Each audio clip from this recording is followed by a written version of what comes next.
No matter where one stands on the issue, the United Kingdom's departure from the European Union on the 31st of January 2020 is a profoundly important moment. There's no doubt that it will fundamentally transform both Britain and Europe. By leaving the EU, the UK is turning its back on almost 50 years of European integration and abandoning its formal political and economic ties with 27 other European countries.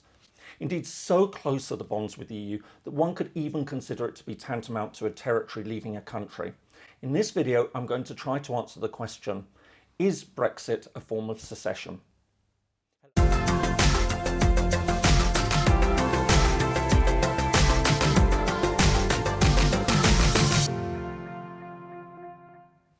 Hello, my name is James Ker-Lindsay. Welcome to Independent Thinking, a channel dedicated to international relations, independence and the origins of countries. Britain's departure from the European Union brings to an end almost half a century of membership. On the 1st of January 1973, the United Kingdom, along with Denmark and Ireland, became the first new countries to join what was then known as the European Economic Community. From the start, however, the United Kingdom was seen as an awkward and uncomfortable member of the body. Almost as soon as it had joined, it began trying to renegotiate the terms of its membership, a pattern that would become all too familiar in the decades that followed. Meanwhile, Britain also chose to opt out of several of the key flagship European projects, including the single currency. Nevertheless, for all its ambivalence about the wider European project, there was a sense that it understood the value of remaining a member. However, this all changed in June 2016 when the UK held a referendum on its continued membership of the EU.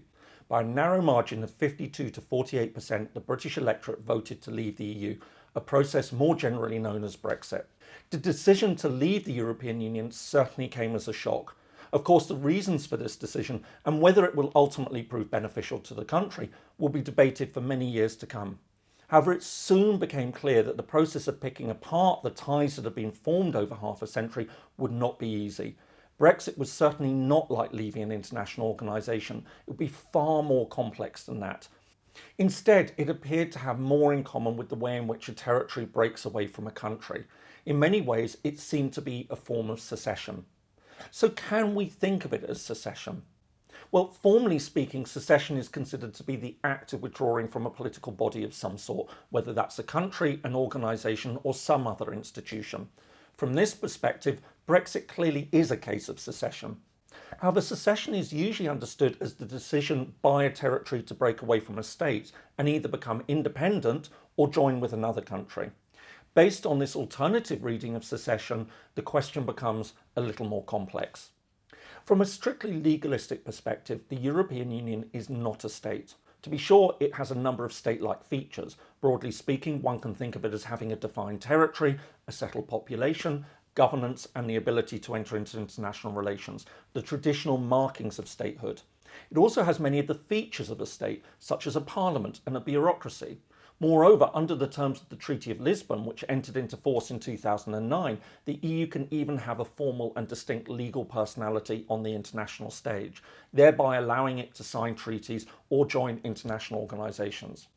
However, for all this, it can't be regarded as a state in any formal or traditional sense. For a start, it doesn't have a centralised power of a state to enforce its decisions over its territory. It has no army, nor does it have a head of state. Overall, it is certainly more than an organisation. However, it can't be viewed as a state. Instead, it's perhaps better thought of as a political system for cooperation or even as a political community. More to the point, it's worth emphasising that the European Union is in fact still composed of independent sovereign states. While member states have chosen to pool their sovereignty in a number of different ways, they all remain discrete actors in international politics. Each of them still retains its own separate seat at the United Nations. They also retain their places as separate members of other international organisations such as NATO.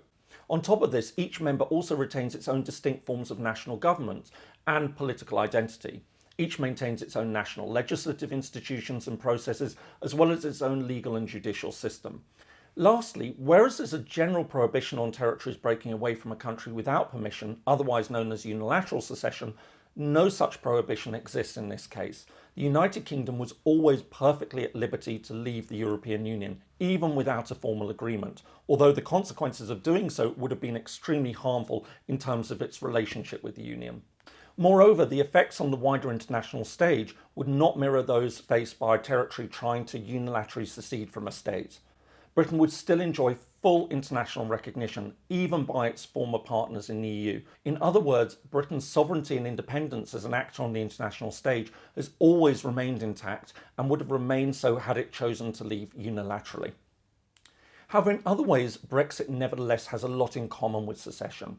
In any case of consensual secession, there's a complex process of negotiation.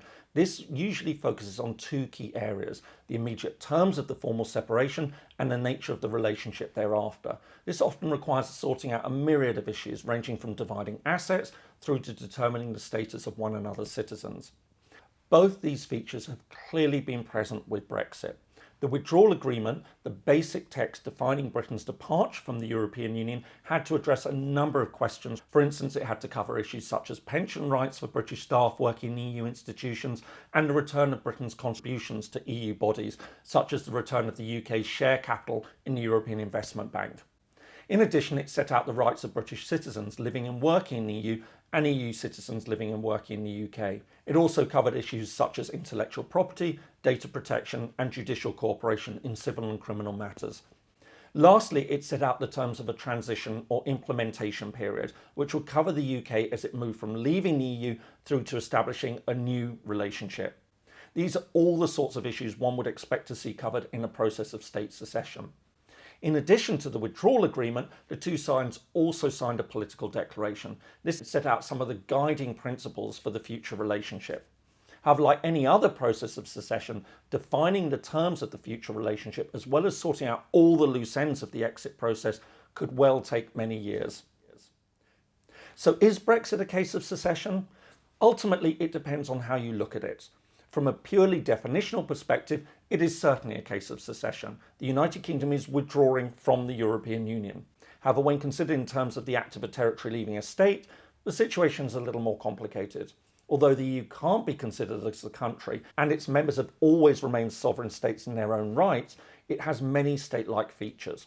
Moreover, the range of issues that needs to be considered, such as working out the rights of citizens and financial matters, closely parallels many of the issues that one would expect to see in a formal and traditional process of secession. I hope you found this video useful. If so, I posted some other videos that you might find interesting. And don't forget to subscribe to get new videos every Friday. And do let me know in the comments section if you have any questions or are there any other topics you'd like to see me cover. Thanks a lot for watching and see you again next time.